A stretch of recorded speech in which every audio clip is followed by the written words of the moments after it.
अस्सलाम वालेकुम friends, welcome two Myra जो किचन। अॼु असां मायरा जो किचन में खणी आया आहियूं तमामु आसान ऐं मज़ेदार पंजाबी मसाला राजमा जी रेसिपी। पंजाबी मसाला राजमा जी रेसिपी ठाहिण जे लाइ सभिनि खां पहिरियां असां हिते खणी आया आहियूं हिकु कढ़ाई ऐं कढ़ाई में तेल विधो आहे 1/3 कप। जीरो विझूं था 1 टीस्पून। कमाल पट जा 2 अदद पत्ता विधा आहिनि ऐं वॾो फोटो विझूं था 1 अदद। हाणे इन सभिनी शयुनि खे तक़रीबन 3 खां 5 सेकंड जे लाइ फ्राई कंदासीं। जी फ्रेंड्स, तक़रीबन 3 खां 5 सेकंड जे लाइ मसालनि खे फ्राई कयो आहे ऐं हाणे विझूं था कटियल बसर 1/2 कप ऐं बसर खे फ्राई कंदासीं जेसि ताईं त बसर गोल्डन ब्राउन थी वञे विचोली बाहि ते। जी फ्रेंड्स, असां बसर खे विचोली बाहि ते पचायो आहे ऐं बसर हाणे गोल्डन ब्राउन थियण लॻो आहे त हाणे विझूं था कटियल थूम 1.5 टेबल स्पून। सावा मिर्च आहिनि 4 अदद। चङी तरह सां मिक्स कयूं था।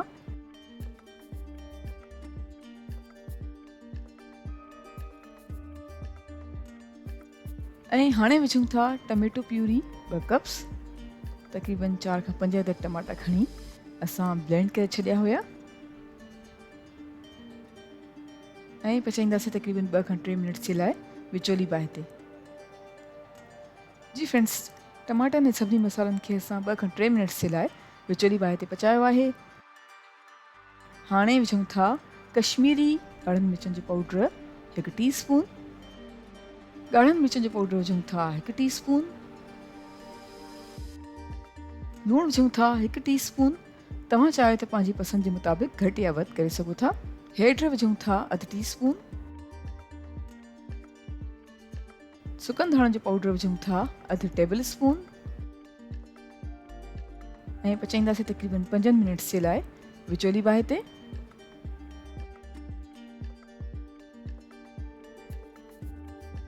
विचोली बाहि ते 5 मिनट जे लाइ पचायो आहे। हाणे विझूं था बॉइल्ड रेड बीन्स यानी उबरियल लोबिया या जंहिंखे रहां बि चवंदा आहियूं 1.5 कप। चङी तरह सां मिक्स कयूं था।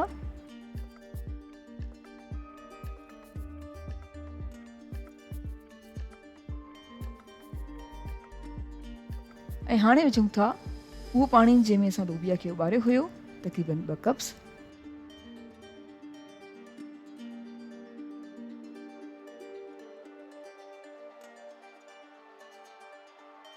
गरम मसालनि जो पाउडर विझूं था अधु टीस्पून।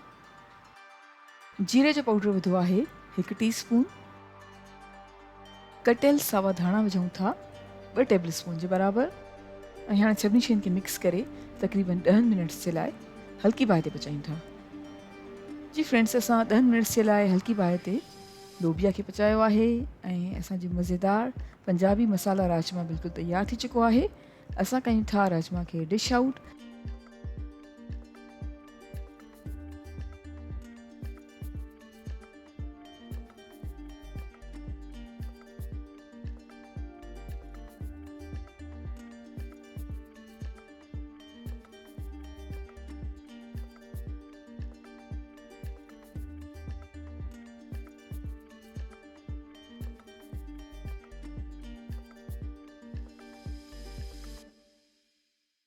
अस्सलाम वालेकुम फ्रेंड्स, वेलकम टू मायरा जो किचन। अॼु असां मायरा जो किचन में तव्हांजे लाइ खणी आया आहियूं मज़ेदार टर्किश वाइट बीन्स जी रेसिपी। हीअ रेसिपी ठाहिण जे लाइ सभिनि खां पहिरियां असां हिकु कढ़ाई में तेल विझूं था अधु कप। कटियल बसर विझूं था 1.5 कप ऐं हाणे बसर खे तक़रीबन 3 खां 4 मिनट जे लाइ विचोली बाहि ते पचाईंदासीं।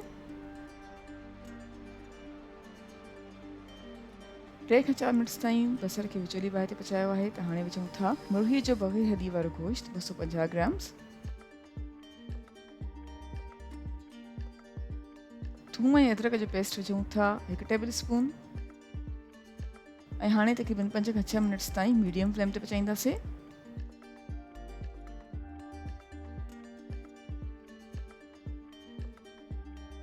ऐं हाणे विझूं था ॻाढ़नि मिर्चनि जो पाउडर 3/4 टीस्पून। लूणु विझूं था 1 टीस्पून। सुकनि धाणनि जो पाउडर आहे 1 टीस्पून, हेड विझूं था 1/2 टीस्पून ऐं चङी तरह सां मिक्स कयूं था।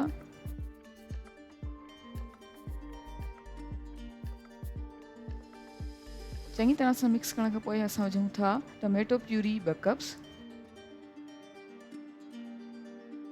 साबित मिर्च विझूं था 5 खां 6 अदद, कसूरी मेथी जा पत्ता आहिनि 1 tablespoon, hot chilli sauce आहे 2 टेबल स्पून। हाणे चङी तरह सां मिक्स कयूं था ऐं तक़रीबन 3 खां 4 मिनट्स ताईं विचोली बाहि ते पचाईंदासीं। 3 खां 4 मिनट्स ताईं विचोली बाहि ते पचाइण खां पोइ हाणे असां विझूं था उबरियल रहां 1.5 कप। हाणे चङी तरह सां मिक्स कयूं था।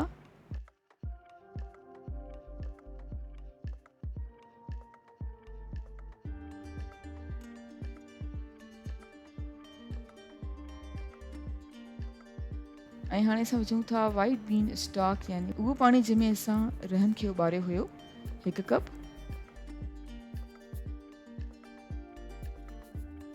हाणे चङी तरह सां मिक्स कयूं था।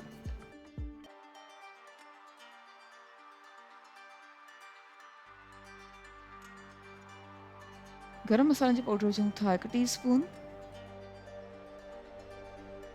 कुटियल जीरो विझूं था 1 टीस्पून ऐं हाणे चङी तरह सां मिक्स कयूं था।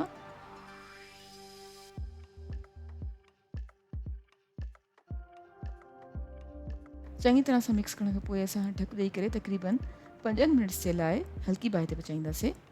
जी फ्रेंड्स, तक़रीबन 5 मिनट्स ताईं ढक ॾेई करे हल्की बाहि ते पचाइण खां पोइ असांजी मज़ेदार टर्किश वाइट बीन्स बिल्कुलु तयारु आहिनि।